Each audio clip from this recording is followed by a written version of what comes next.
অসাধু ব্যৱসায়ী ৰাম ঠগন সাধাৰণ কৃষকক বৰক্ষেত্ৰীৰ বিভিন্ন প্ৰান্তত হাহাকাৰ কৃষকৰ নলবাৰী জিলাৰ বৰক্ষেত্ৰী সমষ্টিৰ অন্তৰ্গত বিভিন্ন প্ৰান্তৰ কৃষকৰ মাজত হাহাকাৰ পৰিস্থিতিৰ সৃষ্টি হৈছে। উল্লেখযোগ্য যে বৃহত্তৰ অঞ্চলটোৰ ক্ষুদ্ৰ ব্যৱসায়ীসকলে কামৰূপ জিলাৰ হাজোৰ বুল্লতস্থিত আয়োগ বীজ ভাণ্ডাৰৰ পৰা মাইক্ৰ কোম্পানীৰ ধানৰ বীজ ক্ৰয় কৰি আনিছিল। জানিব পৰা মতে ঘৰুৱা বাহাৰ কৃষক চাহাদত আলীয়ে 7 পেকেট, আহম আলীয়ে 7 পেকেট, কাফলা বৰীৰ নুৰ ইছলামে 8 পেকেট, মিৰাণ আলীয়ে 7 পেকেট ধানৰ বীজ কাপলাবাৰীস্থিত মৰমী বীজ ভাণ্ডাৰ আৰু ঘৰুৱা বাহাৰ আমিনা বীজ ভাণ্ডাৰৰ পৰা ক্ৰয় কৰিছিল। এই পেকেটসমূহ অঞ্চলটোৰ কৃষকসকলক 380 টকাকৈ যোগান ধৰিছিল খুচুৰা মূল্যৰ ব্যৱসায়ী দুগৰাকীয়ে। অঞ্চলটোৰ কৃষকসকলে বৰক্ষেত্ৰীৰ বিভিন্ন প্ৰান্তস্থিত ব্যৱসায়ীসকলৰ পৰা মাইক্ৰ কোম্পানীৰ ধানৰ বীজসমূহ ক্ৰয় কৰি আনি পানীত তিয়াই থোৱাৰ পিছতো এই ধানৰ বীজসমূহ অংকুৰিত নোহোৱাত বিপদত পৰে। পিছতে কৃষকসকলে অঞ্চলটোৰ বিভিন্ন প্ৰান্তত থকা খুচুৰা মূল্যৰ ব্যৱসায়ীসকলৰ দোকানলৈ আহি এক হুলস্থুলীয়া পৰিৱেশৰ সৃষ্টি কৰে। খুচুৰা মূল্যৰ ব্যৱসায়ীসকলে জনোৱা অনুসৰি তেওঁলোকে ধানৰ বীজসমূহ কামৰূপ জিলাৰ হাজোৰ বুল্লতস্থিত আয়োগ বীজ ভাণ্ডাৰৰ পৰা ক্ৰয় কৰি আনিছিলে।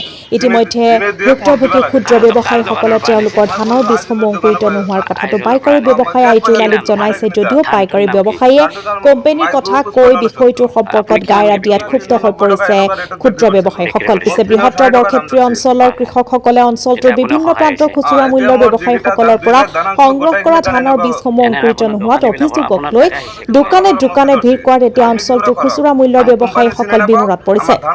সেয়েহে বৃহত্তৰ অঞ্চলটোৰ ক্ষুদ্ৰ ব্যৱসায়ীৰ লগতে কৃষকসকলে বিষয়টোত অসমৰ কৃষি মন্ত্ৰীৰ লগতে অসমৰ মুখ্যমন্ত্ৰীৰ হস্তক্ষেপ দাবী কৰিছে।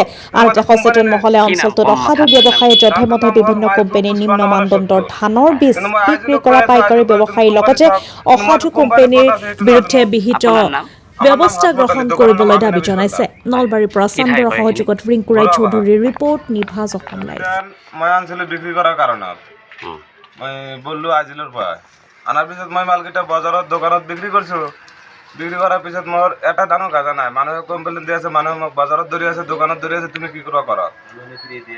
মই কাষ্টমাৰে থাকিলে মানে নাই, যোৱাবাৰো কাষ্টমাৰে ক্ষতি খাইছে।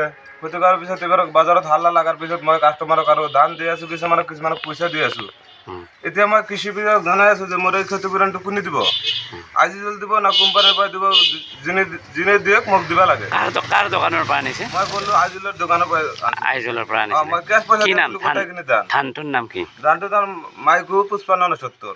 আপুনি কিমানকে বিক্ৰী কৰিছিলে? মই 380 টকা 390 টকা এনেকুৱা ৰেটত বিক্ৰী কৰিছিলো।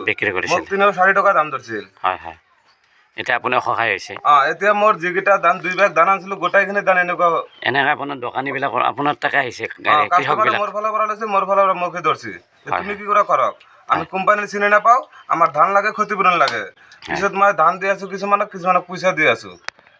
এতিয়া আমাৰ ক্ষতিপূৰণটো লাগে। কৃষি বিভাগক মই আইজুলক কৈ আছো, আইজুল কয় তুমি কোম্পানী চাওক, কিন্তু মইতো কোম্পানী কি নাম কম ধানটোৰ নাম কি? ধানটোৰ নাম হ'ল মাইকু 5569। কিন্তু মই আইজুলক কৈ আছো, আইজুল কয় তুমি কোম্পানী চাওক, কিন্তু মইতো কোম্পানী ক'ত আছে সেইটো নাজানো। আপোনাৰ নাম? আমাৰ নাম হাসমত আলী, দোকানেৰ নাম আমিনা বীজ ভাণ্ডাৰ। হয়, কি ঠাই কয় এইখিনি? ঘৰুৱা বাহা।